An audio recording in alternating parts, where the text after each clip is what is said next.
Hello, everybody. Welcome for the first time or welcome back, depending on your status as a stalwart attender at the First Thought Strand or as a newbie. Either way, you're not going to be disappointed with what you hear at this session, which will be Professor Roy Foster, who is the preeminent biographer of W.B. Yeats, among many other things, talking about Torballylee, where he went to visit yesterday. And chairing this session will be Dr. Adrienne Patterson, who's a lecturer in the School of English here at NUIG, and who himself is a Yeats scholar, organised a very successful exhibition called Yeats in the West some time ago, and he was the arranger and originator of Roy's trip yesterday to Torballylee. So it is fresh in their minds what is going to be discussed here today. Please welcome Adrienne Patterson.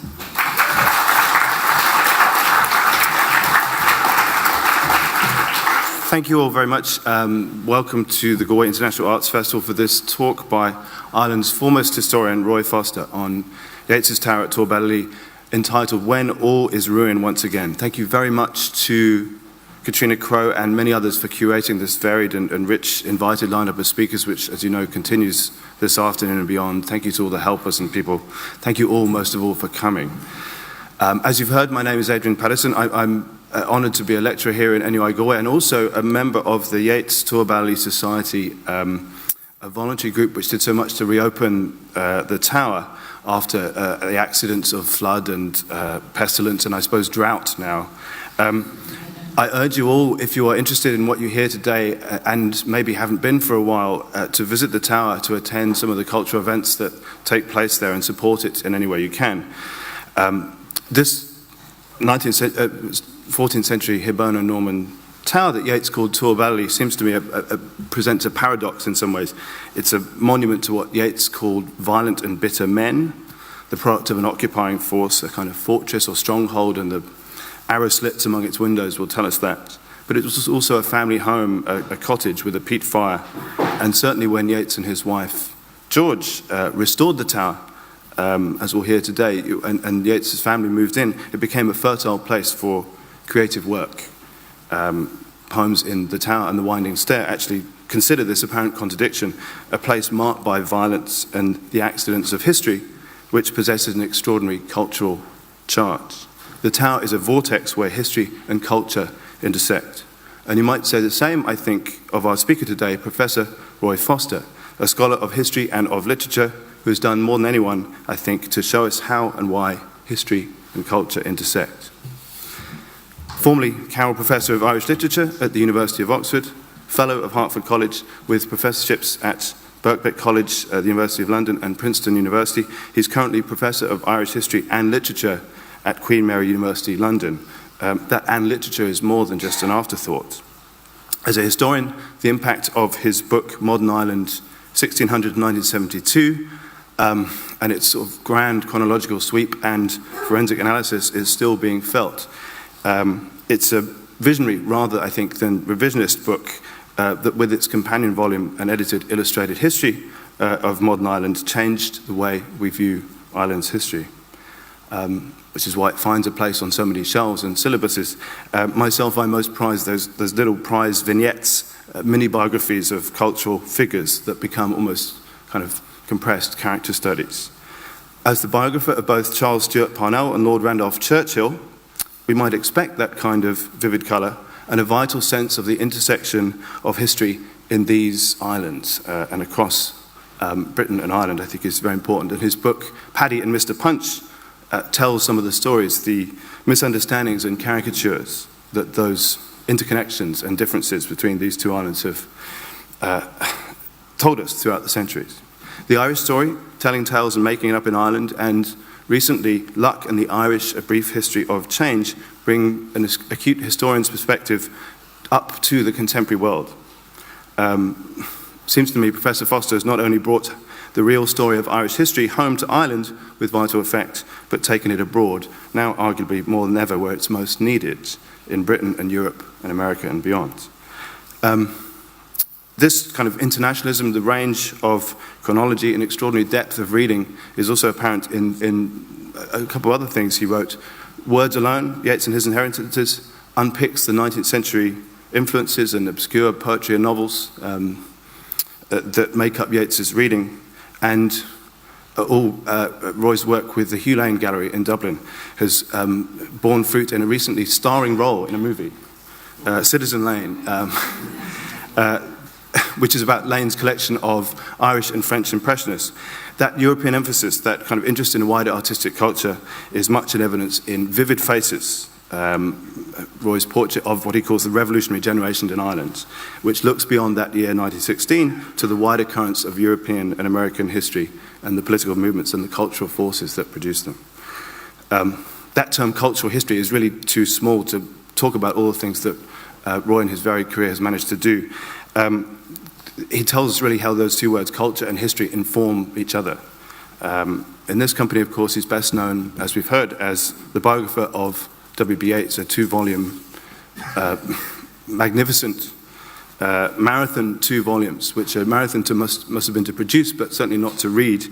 A winner of many prizes, but also, in a sense, the introduction says they're principally about what Yeats did. And that's right, I think. These books are about what Yeats did. But of course, that also encompasses what he wrote. They have a historian's eye for context, a biographer's way with archives, and less often recognized, maybe, a sensitive reading of cultural currents and of the poems themselves. So it's no surprise that a man of his protean abilities is currently embarking on a book on Seamus Heaney. We're very lucky to have him. We're extremely lucky to have him here in Galway to talk about Yeats's Tower, which Heaney called the most important building in Ireland. There will be time for questions at the end, so do think about those, and please come up to us afterwards and talk to us. I'm delighted and honoured to introduce Professor Roy Foster.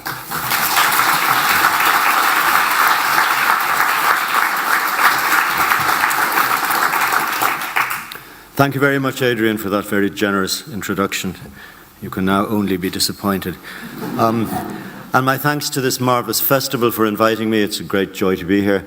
And particularly to Katrina Crowe, who set up this lecture, and the others, and who invited me to give it. And when Katrina asks you to do something, you do it. So I'm very glad I did. The theme that Katrina has chosen, or that the festival has chosen for these lectures, these talks, is home. And for most of us, home involves a house. I've been thinking about houses recently for this and other lectures, and reading the wonderful, beguiling book by the French philosopher Gaston Bachelard called The Poetics of Space. Has that just appeared behind me? Yes.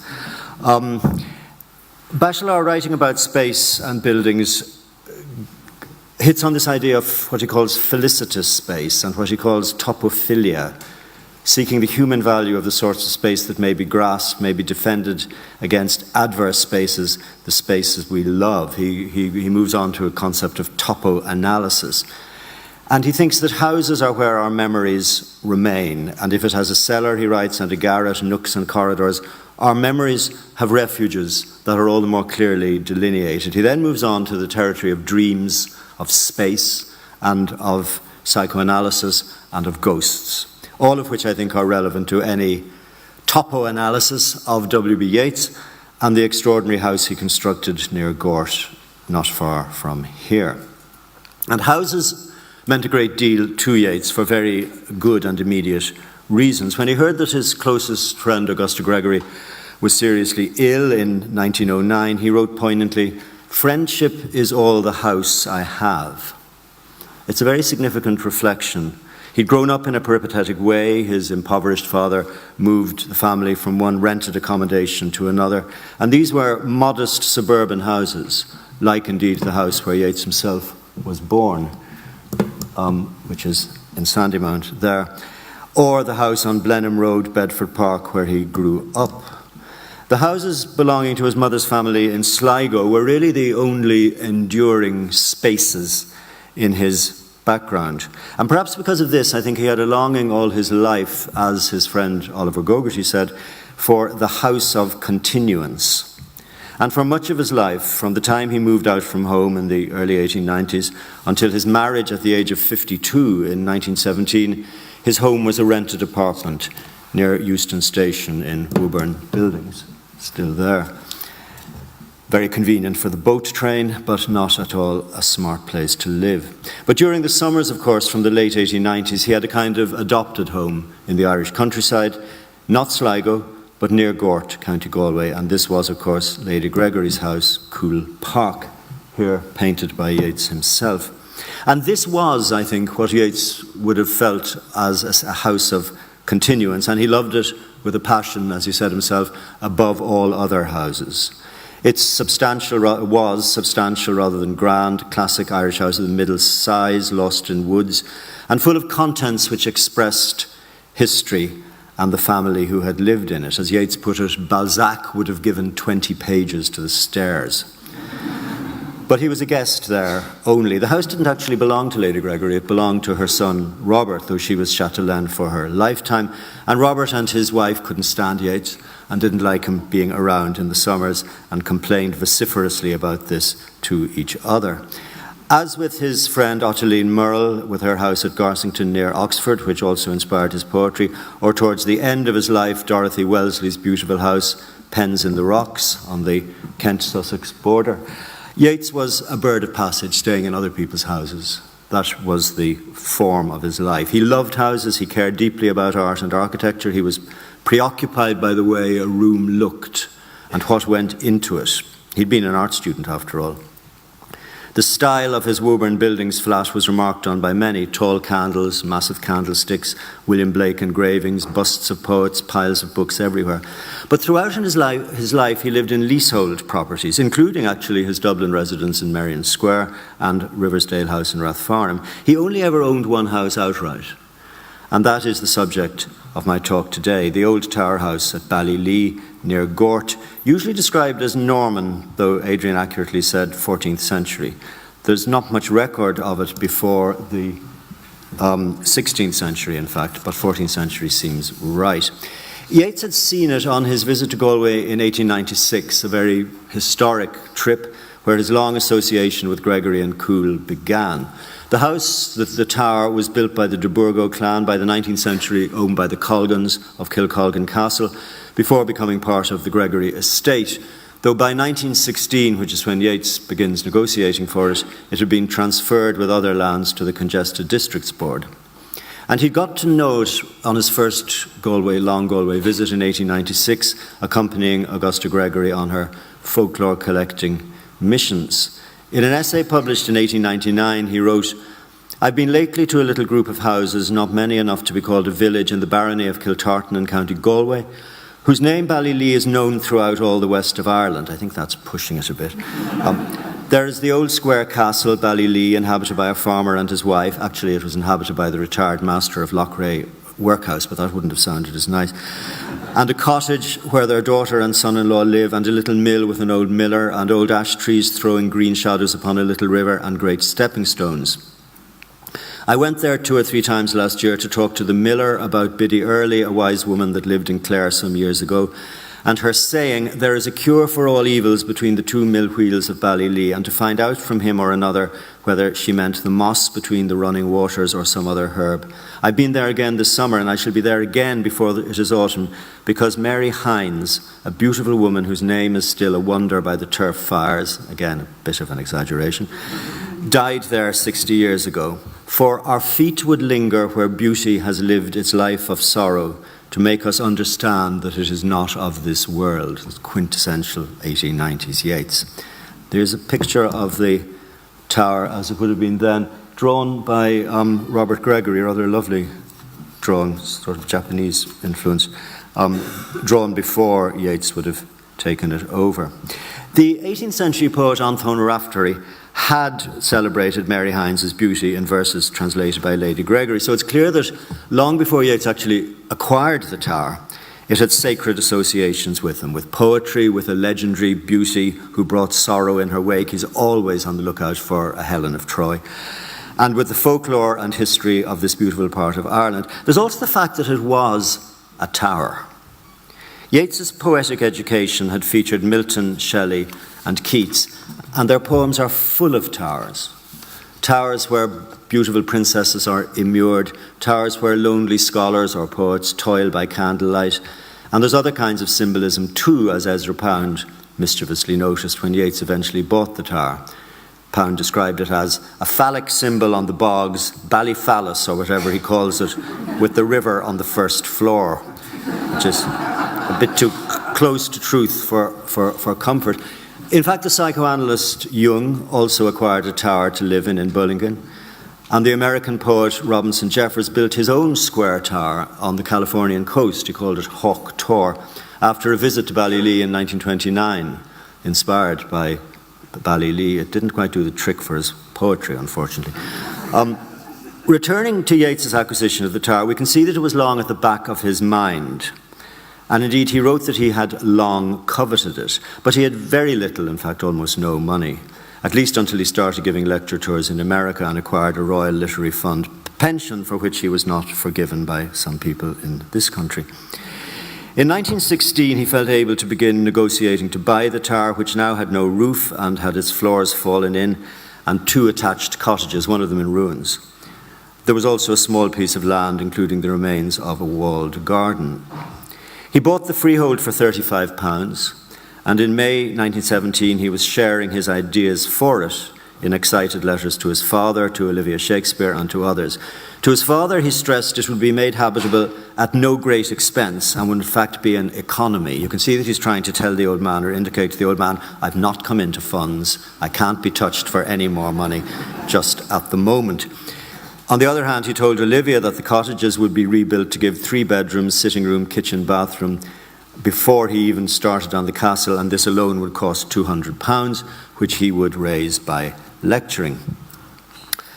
But by late 1917, his position had changed. There's no time to go into the spectacular course of Yeats's love life in 1916 to 17, when he proposed marriage once more to the newly widowed Maud Gonne, though she no longer looked like that, alas. And after being turned down, he proposed it to her daughter Iseult, before suddenly marrying the much younger Georgina, or George Hyde Leese. It's not irrelevant that his horoscope for 1916 to 17 had more or less said this is the year you'll get married or else. But he made the right decision in the end. He would subsequently write more than once that he restored the tower for his wife, but we can see the project was conceived and begun well before this sudden step. On the other hand, as we know from receipts, it was her money that got the project going.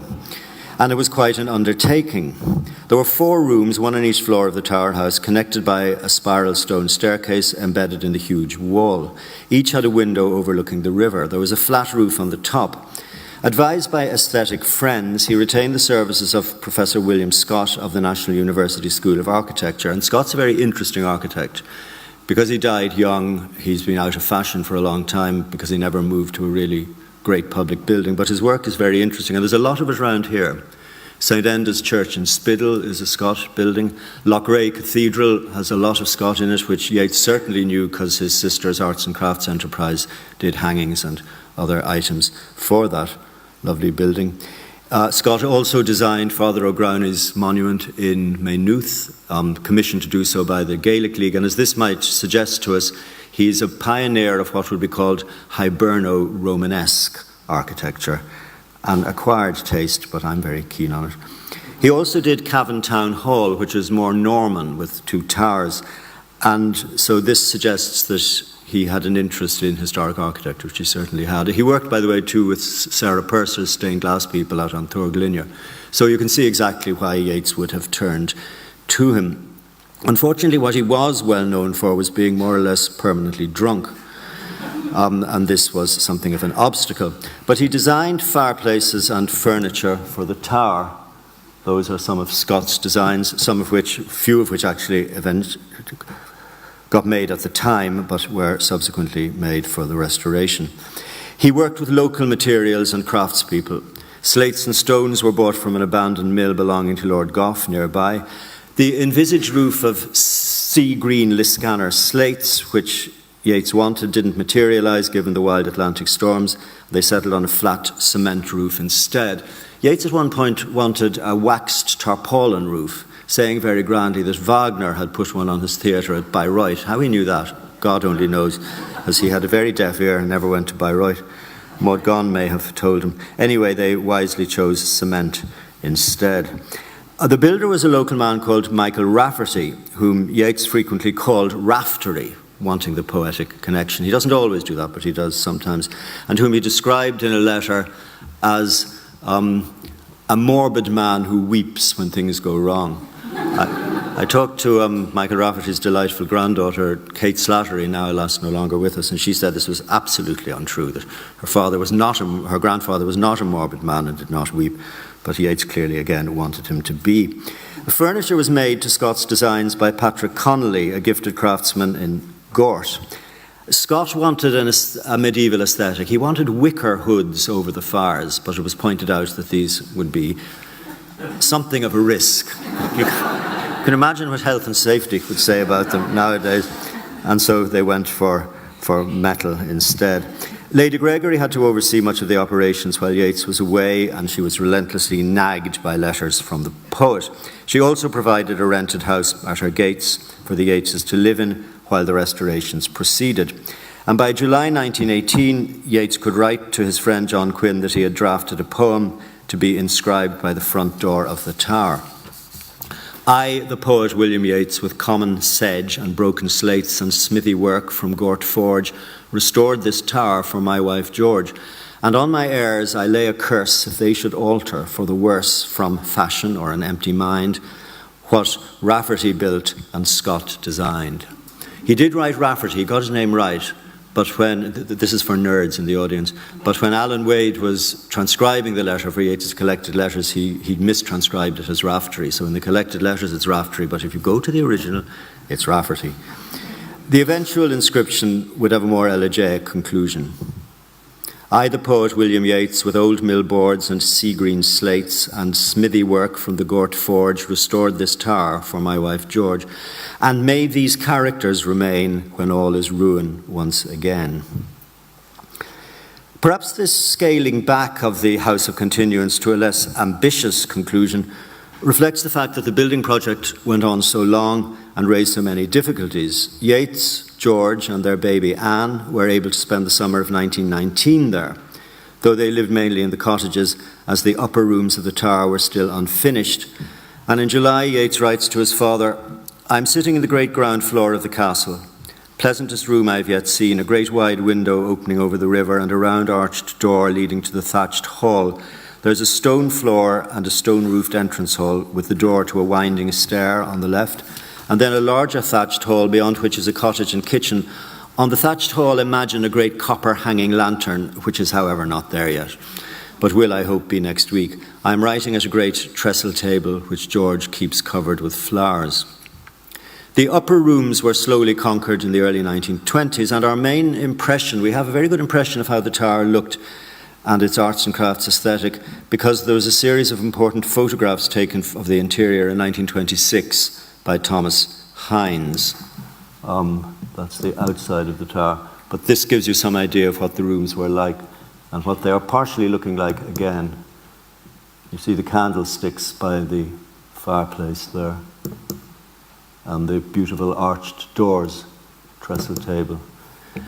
The Yeatses chose roughly woven curtains of bawnine, dyed strong colours such as blue and orange, and furniture, as you've seen, of medieval inspiration. They considered installing a stained glass window by Burne-Jones, which had been a wedding present from the artist Charles Ricketts, but luckily they didn't. Of course, in these years, they're also establishing their house in Merrion Square in Dublin, and the Irish Free State, in whose government Yeats was a senator, was coming into existence amid civil war.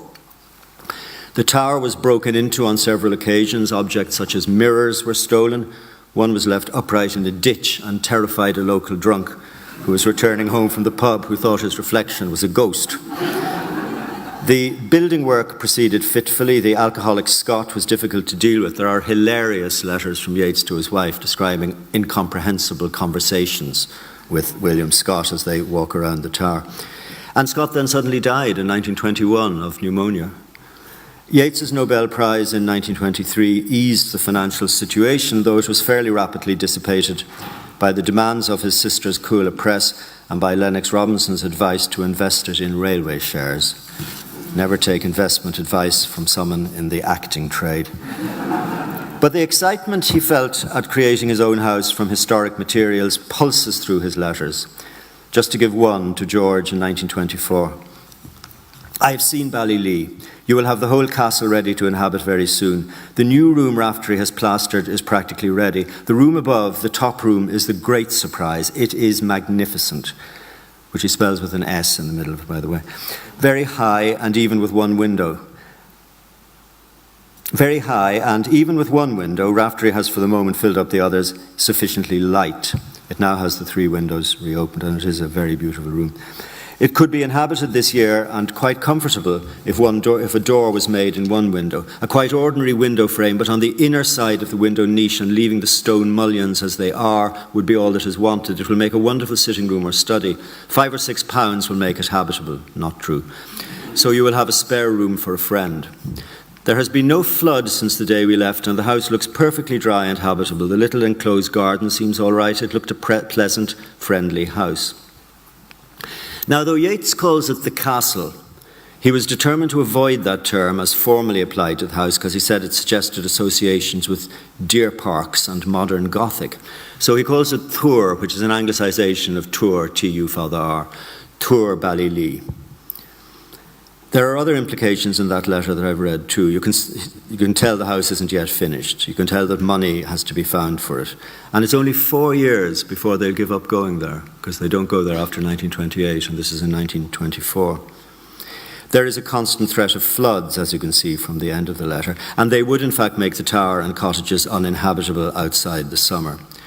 On several occasions, the Yeatses had to retreat up the winding stair, clutching their possessions, or evacuate to cool. Their children loved the place, and this is quite an unusual photograph. It's too small in this, but Anne and Michael, as children, are standing on the bridge, and if you blow it up, you can see George's face looking out of the window.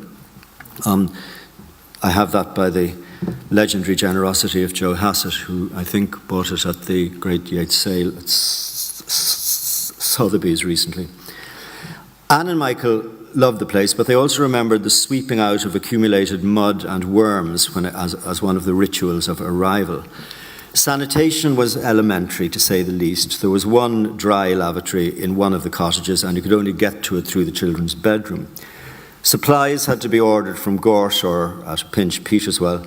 Though a garage was built to house a Ford car, as Yeats said, the vehicle never materialised. George loved the place and devoted much time, as Anne Saddlemar's biography has shown, to embellishing it. She painted the wooden ceilings in vivid colours with symbolic and occult significance, although she told Michael she was just using up old paint pots. The occult side of things were always kept very much away from the children. They painted the window frames bright red, which was Yeats's decision to Lady Gregory's disapproval. George had in fact wanted bright blue. I think the green they are now is more suitable. With Yeats's serious illness in 1927-8, the Yeatses decided to move for some time to Rapallo in Italy, and this meant the end of their summers in Ballylee. In 1930, when Lennox Robinson approached George on behalf of a possible tenant, who was oddly Pamela Travers, the author of Mary Poppins, who was a rather unexpected addition to the Irish literary set in the 30s, George sent Robinson a characteristically frank outline of its disadvantages. A, no indoor accommodation, that means a loo, except one earth closet. B, all water for bath or washing has to be taken from the river by bucket. There is a large galvanised iron water carrier on wheels, which we get filled every day. C, drinking water has to be fetched either half a mile or a mile according to flood or drought. D, the nearest shops are 4.5 miles away. This would not matter if tenants had a car. E, the garden will not produce much in the way of vegetables unless there is a man to cope with sowing and weeding 1 or 2 days a week. There are 4 bedrooms, 6 beds, 2 sitting rooms, 1 kitchen, 1 garage with boiler to produce hot bath water. The kitchen has a small range with copper boiler for hot water. The range works well. When floods arise, they generally subside within 24 hours. When there is a flood, there is 1 sitting room and 1 bedroom. 2 beds in the tower into which one may retreat. The 2 cottages and the dining room, tower and garage flood roughly 12 to 18 inches. Indoor accommodation is in the far room of the back cottage and is reached either from the garden door or through back bedrooms. In wet weather, the limestone weeps, so you have to keep turf fires or oil stoves, there are 2, going, otherwise there is an awful dampness. In July, August, September, everything is, as a rule, dry. Against all the above, I will add that there has not been a flood for 23 months in spite of last winter and summer's rains. I just want to make sure you know the worst. With this profile, it's unsurprising that Yeats's health necessitated spending winters out of Ireland wherever possible. That's a picture of him in Menton in, I think, 1938, 37 or 38. And 1928 was actually the last year that George and W.B. Yeats went there together.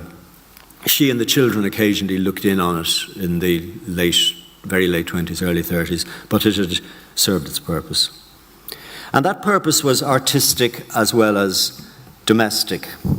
Living in a tower not only put Yeats in line with poetic heroes such as Shelley's Prince Athanase, Milton's Il Penseroso, and Villard de l'Isle Adam's Axel, it also linked him to Irish history with its successions of invasions and settlements, as Adrian pointed out in his introduction.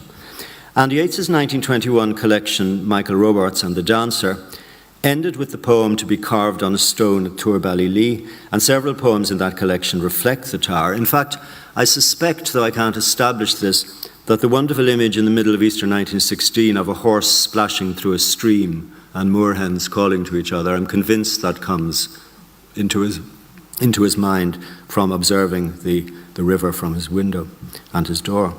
And of course, A Prayer for My Daughter opens with an invocation of the house where his infant sleeps.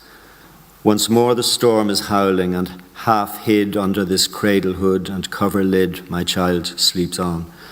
There is no obstacle but Gregory's Wood and one bare hill, whereby the haystack and roof-levelling wind bred on the Atlantic can be stayed. And for an hour I have walked and prayed because of the great gloom that is in my mind. I have walked and prayed for this young child an hour, and heard the sea wind scream upon the tower and under the arches of the bridge, and scream in the elms above the flooded stream, imagining in excited reverie that the future years had come, dancing to a frenzied drum out of the murderous innocence of the sea. Much the best part of a poem that becomes distinctly problematic the more one reads on in it. But his next collection in 1928 took as its central theme and principle the building of the tower, which supplied the central poem of the book and also supplied the wonderful cover illustration by Sturge Moore, which was carefully directed by Yeats.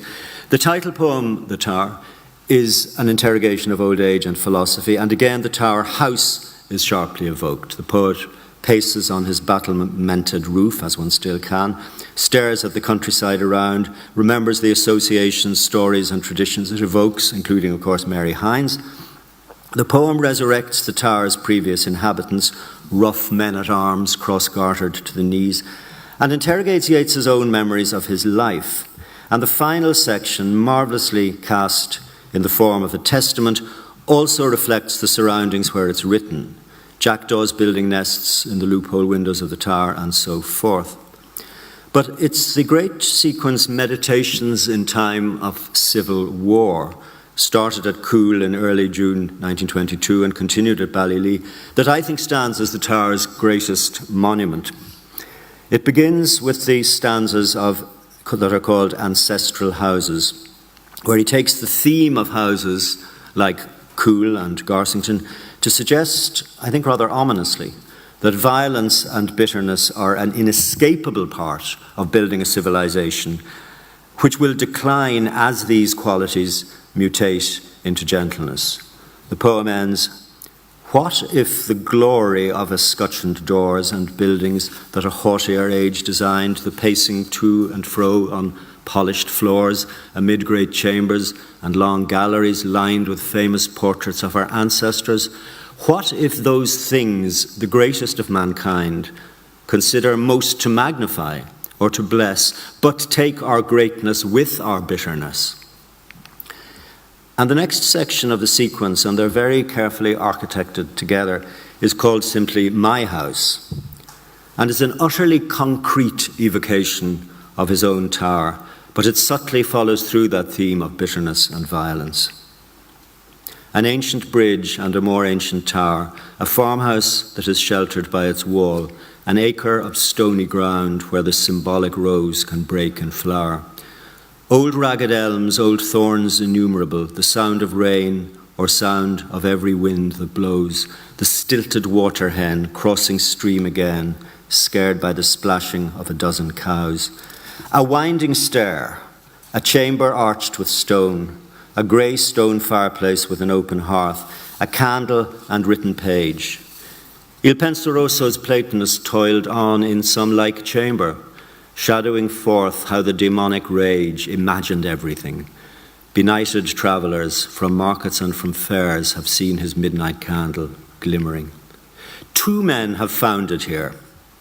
A man-at-arms gathered a score of horse and spent his days in this tumultuous spot, where through long wars and sudden night alarms his dwindling score and he seemed castaways, forgetting and forgot.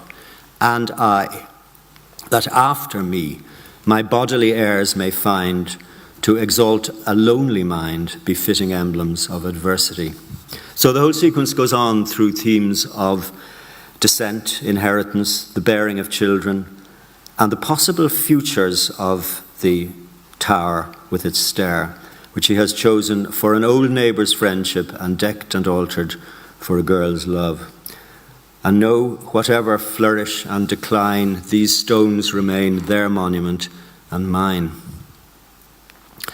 With a very, I think, chilling simplicity, the next sections of Meditations record his life in the tower as civil war rumbles all around him. And he conjures this up in a lecture he gave in Sweden when he was receiving the Nobel Prize.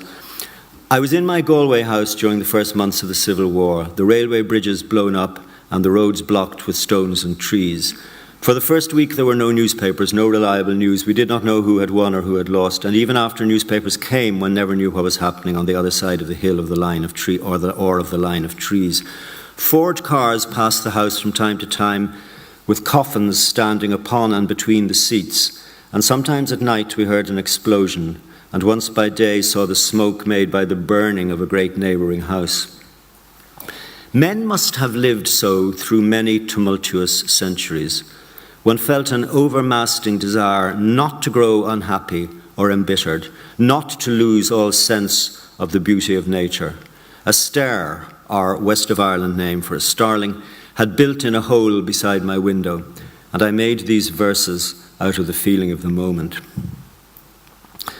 The bees build in the crevices of loosening masonry, and there the mother birds bring grubs and flies. My wall is loosening, honeybees come build in the empty house of the stair. We are closed in and the key is turned on our uncertainty. Somewhere a man is killed or a house burned, yet no clear fact to be discerned. Come build in the empty house of the stair.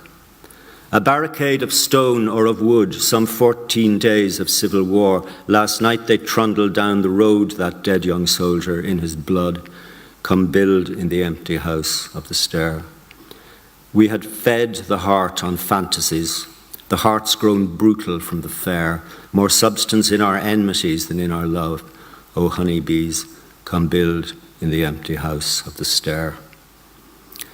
So the sequence begins, and I don't have time to read it all, with a complex, just as the sequence ends as it begins, with a complex meditation on the inheritance of violence, on the death of sweetness, on the visions of the clanging wings and terrible vengeance of the Furies. And again, he's seeing this vision from the battlements at the top of his tower. The presence of the tower is also palpable in Yeats's next collection in 1933, indicated by the title, The Winding Stair. In Blood and the Moon, written in the wake of Kevin O'Higgins's assassination, Yeats makes a famous statement. I declare this tower as my symbol. I declare this winding, gyring, spiring treadmill of a stair is my ancestral stair, that Goldsmith and the Dean, Berkeley and Burke have travelled there. His tower has therefore enabled him to link his own life and achievements with those 18th century Irish thinkers whom he was coming to identify with more and more closely. This volume, The Winding Stair, also includes his beautiful elegy for Augusta Gregory, written before her death in 1932, which links their two houses by the image of the underground river that connects Ballylee to Coole. I don't have time to read it all, but it begins, "Under my window ledge the waters race, otters below and moorhens on the top, run for a mile undimmed in heaven's face, then, darkening through dark raftery's cellar, drop, run underground, rise in a rocky place, in cool domain, and there to finish up, spread to a lake, and drop into a hole. What's water but the generated soul?" It's a marvellous poem, I think one of his very greatest poems, which takes the emblem of, and a great Yeatsian line, the sudden thunder of the mounting swan, which he sees rise over Cool Lake, and then it invokes Gregory in her old age, surrounded by her books and her rooms, where travelled men and children found content or joy, a last inheritor where none has reigned that lacked a name and fame, or out of folly into folly came. It ends famously, "We were the last romantics, chose for theme traditional sanctity and loveliness. Whatever's written in what poets name the book of the people, whatever most can bless the mind of man or elevate a rhyme. But all is changed, that high horse riderless, though mounted in that saddle Homer rode, where the swan drifts upon a darkening flood." Interestingly, and this is something that hasn't often been noted, as originally written, that poem had the stanza in it that he published separately under the title The Choice, the one that begins, "The intellect of man is forced to choose perfection of the life or of the work, and if it choose, the second must refuse a heavenly mansion raging in the dark." And when you read that verse as being about Augusta Gregory, it's very much comparing her achievement to his, and finding that she decided to make her life her work rather than her work her life. But he deliberately, I think, took it out and published it as a separate poem so it wouldn't be associated with Gregory. Anyway, by the time The Winding Stair was published, the Yeatses had given up the Tower. The poet's uncertain health, the death of Augusta Gregory in 1932, the various exigencies of life, the impracticality of the house, made it inevitable. But as I hope it's clear, and I could talk much more about this, it supplied the most powerful governing focus, not only for the Yeats' slightly extraordinary married life beginning in 1917, which was a journey into spiritual and occult discoveries, it also inspired the themes of some of Yeats' greatest poems and the organising principle whereby he related to Ireland's violent past and his own relation to inheritance and family and the unknown future. So it's a literary monument of the first importance.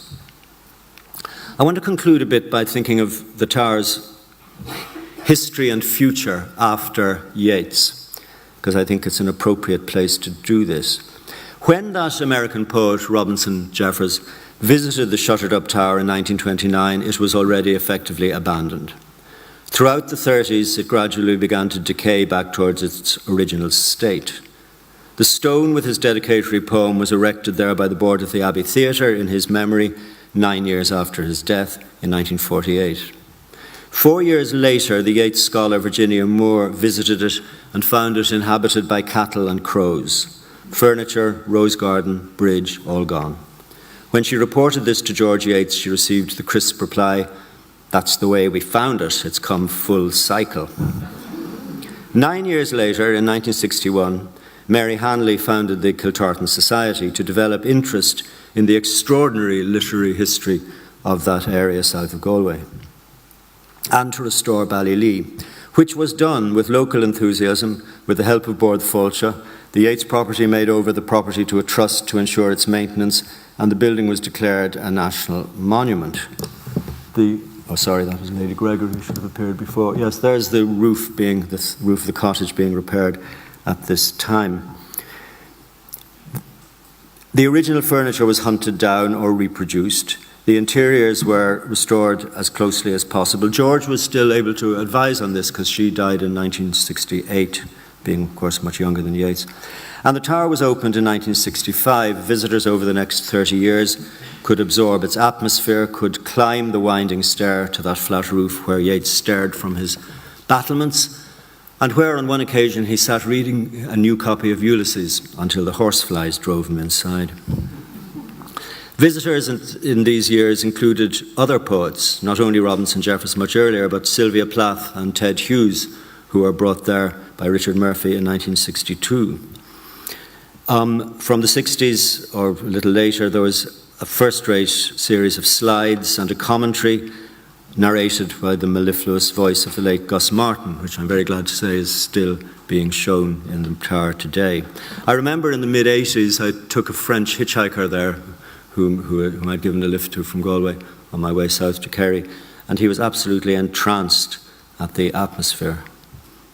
But it hasn't been without its vicissitudes. In 2002, an American Yeatsian, Linda Satchwell, contacted me to tell me that that planning permission had been given by Galway County Council for a new bungalow very close to the tower, which would open the way for others to follow. Objections from Galway West Tourism had availed nothing. Dhucas refused to protest because they said there was no archaeological significance attached to the site. With Linda Satchwell and the architect Paul Keogh, and supported by the Irish Georgian Society and Antashka, I contested this planning permission, invoking on board the Planola, and in a hearing at Galway, we won our case. A friend remarked to me as we left, "You can never eat lunch in Gort again," which I have done on some occasions since, I'm glad to say. So the unique and inspirational landscape could still, for the moment, be seen, just as Ireland's greatest poet had seen it. But the tower continues to suffer vicissitudes of weather and uncertain funding. By 2009, it was badly in need of further restoration and was drastically flooded in the freak floods that winter. Given the state of national finances, this was just after the crash, Fáilte Ireland had few resources to repair it, but the Turbally Society and the remarkable generosity of the American Yeatsian Joe Hassett enabled a reopening on Yeats's 150th anniversary in June 2015. Cruelly, the ensuing winter brought further disastrous floods, which invaded the tower once more, but it has reopened again, and as you heard earlier, I visited yesterday and was entranced by it all over again. It will shortly have, among other things, those original candlesticks by the fireplace, which were purchased again by Joe Hassett for the tower in the big Yeats sale at Sotheby's a few months ago. So, carrying through the theme of this strand of the festival, Yeats' tower was a home, but it's also a central location of Irish culture. It's an essential part of our heritage. But I'd like to end by suggesting that we're a bit hit and miss where it comes to guarding or even defending our heritage or defining it, except in a rather loose and touchy-feely way.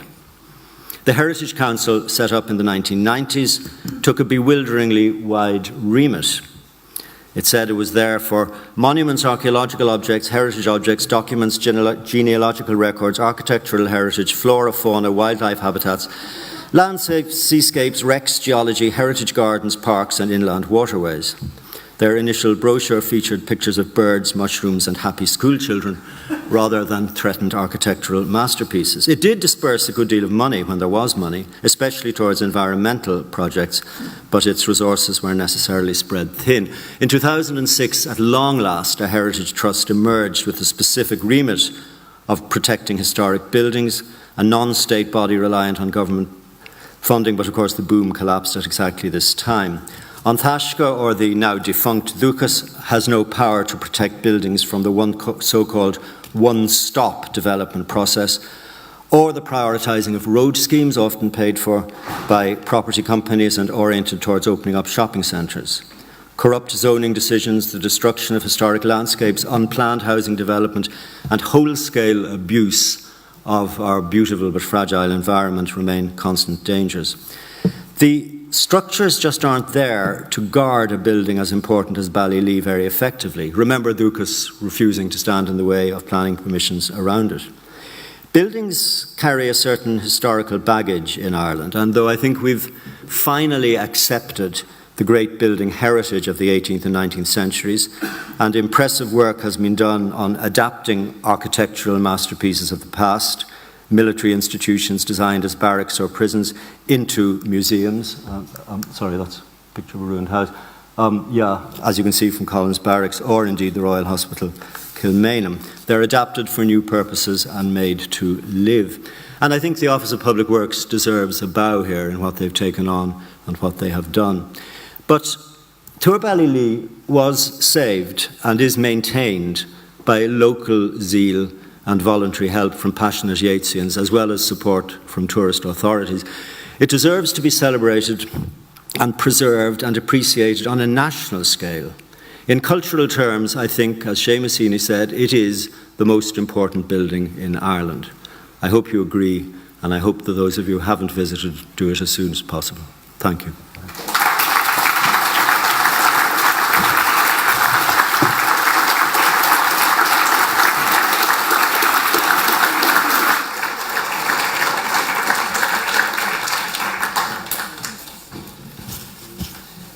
I hope you can hear me. Is my microphone on? Yes, wonderful. Thank you so much, Roy, for a tour de force. So many things to unpack there. It seems to me there's a tension. I'll open out to the floor in just a second, but it seems to be an interesting tension between this idea of Pound and others, of this tower being a folly, some kind of strange poetic creation, a symbol really, rather than a real place.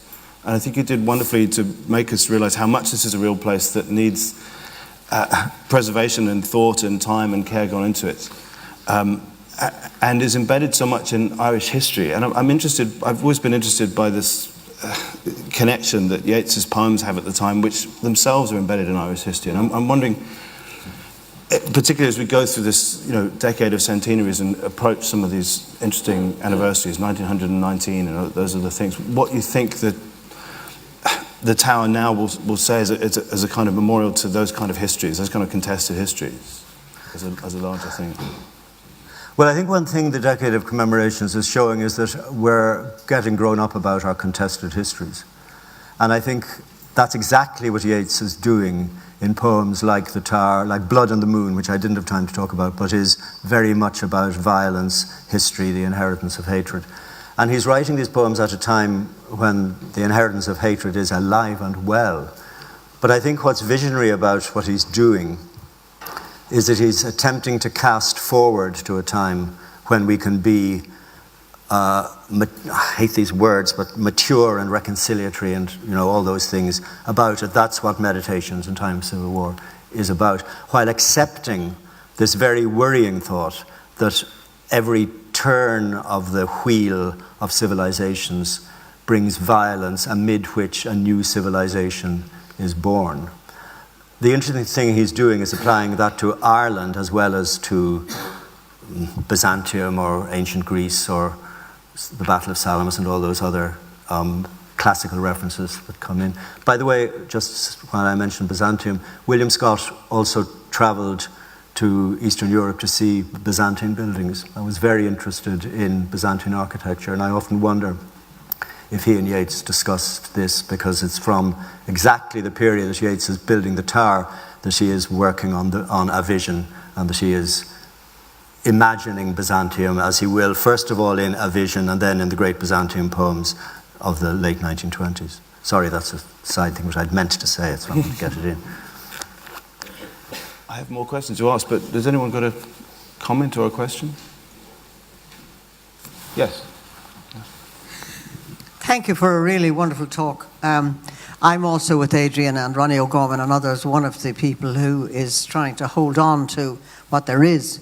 And in fact, many, many years ago, I made a small film of Meditations in Time of Civil War based around there, which was narrated by Richard Murphy, wonderfully mellifluous Yeatsian voice. The whole thing has vanished. I don't know where the dickens it's gone, so I have no ideas. But I really do endorse and support anything that you and yours can do to support the work that's being undertaken really by volunteers now on behalf of the rest of the nation. And I certainly think that, Meditations in a Time of Civil War is one of the great monuments to that monument. I still remember those wonderful lines, an affable irregular, a heavily built Falstaffian man comes cracking jokes of civil war, as if to die by gunshot were the finest play under the sun. There's a great quality of that bucolic quality of the early brutal people. And the end of it, to me, is a pre-vision of what's going to happen in the Second World War, really, the last stanzas of Meditations in a Time of Civil War. So thank you very much for a real reminder of the beauty and the wonder of that place, and of the need for everybody here to take part in supporting a new care for it as a huge literary memorial, but also living place for visiting and being in. We are hoping in the garage to open it as a workshop area for some of the people who would have surrounded the Yeatses in those days, the Dunedin Guild, weavers, printers, all of that. And I'm hoping that that can happen sometime. My name is Lelia Doolan. I know, and I'm very pleased that, that you like it. And I was about to ask you, where can I see that film? But you think it's gone into the... I wish I knew.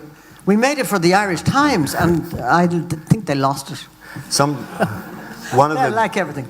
One of the greatest things I ever saw on RT in the early days was Cyril Cusack reading The Tower with films of The Tower.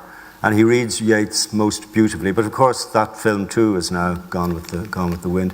I'd like to endorse everything Leila Doolan has said about the importance of support for this really world important place. I was also fascinated to hear on my visit yesterday that there had been performances of Yeats' plays in the Tower. Adrian, you were talking about that, which must have been atmospheric in the extreme. Can you talk about that? I could, but I mean, a wonderful student here called Melinda Sutz put on an all-singing, all-dancing performance of The Only Jealousy of Vima a couple of months ago in the Tower, which is strangely turned out to be the best place for it because of certain accidents of light and other things made it a performance that no one will forget. I'm interested, I suppose, in the strange connection between a tower that is built for, at the very least, purposes of defence and violence, and that Yeats' adoption of this as a kind of artistic, creative symbol, with the kind of millenarian fervour, that in, as Lelia says, places of power and hatred and violence of all kinds, there can be almost, seems, his idea is that there inevitably will be some kind of creative force that comes from this, and that so artistic performances can happen today. I'm interested by... I think it's awfully important that he is writing his strange, occult, philosophical guidebook, A Vision, at this time, which is obsessed with cycles of civilizations and with the fact that 1919 is a year, that's why he chooses that title for a poem that is actually about 1920, in fact, that is a year of a turn in a great historical cycle. Thanks very much for that very enlightening talk. I'm very happy to be here again with Roy because together we were in county buildings when that oral hearing took place into that cottage and Hashka. Late in the day, I must add, following on Linda Satchwell's interventions, helped. There are, of course, many other magnificent historic buildings in that area of Galway. We can think of Tyrone House, we can think of Ard Fry, and there's another one in Renville that's covered in ivy and neglected. They're all neglected, in fact, and developers have bought Ard Fry House and have planning permission to put it into apartments, which never came to fruition because of the crash. So this whole thing about protecting our history and protecting buildings, which to some people is unimportant because they were, after all, occupied in the main by landlords or the West Brits or whatever term you use, they're neglected and there's never any money. The Heritage Council, all of these wonderful organisations don't seem to have any concept or vision as to how these buildings could be kept in use. They're never going to be restored. Menlo Castle is one like that. It's never going to be restored. It's a common problem. But it can be protected. Yeah, there's lots of buildings like that, as you say, in Ireland that need our help. Tyrone House, interestingly, I think has a Yeatsian connection as well as clearly a Somerville and Ross connection. I think the story of the decline of the St George family, we know from correspondence between Edith Somerville and Martin Ross was the germ of their rather fine novel, The Big House of Inver. But I think it's also the germ of purgatory. The decline of a house, the marrying of a stable boy in the yard, a murder. It's got, I think, Tyrone House, which is, I couldn't remember its name when we were sitting in Morans of the Weir last night, but that's what it is. This is how academic research is carried out, generally, yeah. I was fortunate enough to carry one of the St. George's, Gordon St. George Mark, who lived in Chicago. He died 10, 15 years ago. I was a taxi driver, and I had the good fortune to bring him out and look at Tyrone. And thereafter, he used to ring me all the way from Chicago to ask what progress had been made with the county council on doing things to Tyrone. It never happened. On the larger issue, I do think the kind of attitudes which were very prevalent in the 60s and 70s, especially among Fianna Fáil politicians, that these houses represented oppression and it was only frivolous wannabes or belted earls, as was it Kevin Boland memorably said, who were interested in keeping up. I think that's gone. I was speaking a few weeks ago just at Castletown House in Selbridge to celebrate 50 years of its being open to the public. And what the OPW have done with it is wonderful. But it was bought privately by private money by Desmond Guinness to try and stop it being taken over by a building consortium who still managed to build on one half of the lands beside the avenue. He spent £97,000 of his own money to buy the house, gave it to the Georgian Society, and then I think wonderfully the OPW have taken it over and have renovated it from the roof down in the most sensitive and impressive way. I think it's a great example. But it's near Dublin. It's available for all sorts of purposes. It is architecturally a house of European significance. You can't say that for many equally lovely houses all over Ireland that are going to fall down. I don't know what the answer is. There's one at the back. It's just to bring together some of the things that have already been said. I'm wondering if there are particular inspirations for the plays for dancers that came out of the Tower. Do you think? I'm thinking because we saw this wonderful production of The Only Jealousy of Yma, but also thinking of Loie Fuller and the Chinese dancers, yes. the Guy as the symbol of the spiral and so on, which is so particular to modernist dance in particular. And I think Yeats was very much alive to that. I'm wondering if there's any evidence at all of him thinking about these things. I think that's a very astute question, but I do think dance plays are preoccupying him from a few years before he buys the Tower, and I think Japanese theatre is one of the great examples there. And actually his interest in Japanese things goes back to the 1890s, as with so many artists of that era. But I think what the Tower did was make concrete and supply him many of the images, notably the jar, the winding spiral stair, that he had already been moving towards, and in the early drafts of A Vision and in Paramica Silente Lunae had been also teasing out. It sort of put into a form that he could apprehend, make concrete in poems, and that surrounded him all sorts of themes that were already preoccupying him. The dance theme, I hadn't really thought of as being one of them, but I think it probably is. It's around this time, too, that he meets people like Ninette de Valois and starts exploring how to use dance in drama. That's very much the Yeats of the 1920s. He meets Frederick Ashton, actually, as well, a little later. And I think, the appropriateness of these strange and visionary plays being reenacted in the place where so many of his strange visionary ideas evolved is, I think, enormously inspirational and exciting, and again is the kind of thing why this building has to be seen as a building of national cultural significance. Well, with that, thank you so much, Roy, for enormously wide-ranging in historical period, in cultural reference, and indeed in a kind of bracing reminder to all of us that Tuatha Valley is not the only building in Ireland that requires attention and care, and something we should take away from this very strongly. But thank you all very much for coming. Thank you so much to our speaker, Roy Foster.